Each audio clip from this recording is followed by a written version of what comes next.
আজি এই ভুই বাড়ি কেন হাল বো মানে আলু চাষ করবো না হয় এখানে সিলিং করবো কেন আজি এটা কেন খেলা হবে আর এই যে সিঙ্গা গিলে দেখো কেন আমরা মারাতে যাচ্ছে আর আমরা যদি সরম খাও তাহলে কি আর হবে কও আমরা উপরে না গাছে সিলিং আর নিচের না গাছে টাইস আর এই যে খাটো মাংস সিঙ্গা গিলা থাওটাও তো না পায় উপরে চড়িয়ে নাটা ফাটা নাইছে কি করেছে কি রিলা কি যে হবে লেখ ধরি হ্যাঁ মানুষ খাটো করা যাবে না রে মুইও থাকবো না তো আজকের কাজ কান করি যাচ্ছি হেলা পাকুড়ি মোড় আর কাজের নাই দিশে আছে মিস্ত্রির না বিয়াও না গেছে এটা টাইস মিস্ত্রিও কাজ করেছে রং মিস্ত্রিও কাজ করেছে আমরাও কাজ করেছি আর হচ্ছে লাইনের মিস্ত্রি লাইনের ওয়ারিং করেছে তো আর হয়ে গেছে অত জ্বালা যেটাই আর দেখবার পারল না ভাই টাইমও নাই এই মধ্যে ডিজাইন কান আটকে দেবো মধ্যে ডিজাইন কান আটকে দিলে না কাজ শেষের দিকে প্রায় কিন্তু আজই কিন্তু এখন খারাপ না গেছে কি করছি না হয়েছে লাইট জ্বলিবে না কারণ লাইন মিস্ত্রি আলাদা ছিল তো লাইন মিস্ত্রি লাইনের কাজ করি আর আমরা কোনো সিলিংয়ের কাজ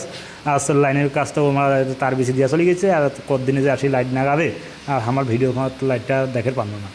এত সুন্দর করে কাজ খান করি আর যদি লাইটটা জ্বলেন না ভাই কেমন লাগে এটা কাজ করিবে আসে কিন্তু ভালো মজা হচ্ছে বুঝছেন তো একখান কাজতে 3 দিন আছে বুঝছেন আমার ব্ল্যাক ডায়মন্ডটা ওর বাপ বলে কান্দি দিচ্ছে মোবাইল কিনে দেবে ব্ল্যাক ডায়মন্ড ওর বাপু মোবাইল কিনে দেওয়ার জন্য কাজ করছে কাজ করে যাওয়াতে আমার যদি কাজ পাশা গেছে আমার একজন সেটিংয়ের লোক যদি গন্ডগোল হয়ে যায় তাহলে বুঝতে পারছেন কাজ একটু গন্ডগোল হবারে পারে তো আমরা এই যে একখান কাজও 3 দিন আসে গেছি আর সেই জায়গার প্রত্যেকটা লোকে আমাকে ভালো করে চিনিত হচ্ছে আর মানে যাই দেখা পায় তাই তো করা পায় বুঝতে পারছেন কেসটা কী হয়েছে আর সবাই খালি দলে দলে আইসেছে আমার সাথে দেখা করছে ও সেই মজা না গেছে বুঝছেন তো কাজ প্রায় শেষের দিকে কেমন হচ্ছে কওলা আর বাকি আরও 2টা রুমে কাজ আছে হলেও কিন্তু দেখামো হলে কিন্তু কালি থেকে আসবে অন্য ভিডিও তা এইখান ভিডিও কেমন হয়েছে ওটা কমেন্ট করি অবশ্যই।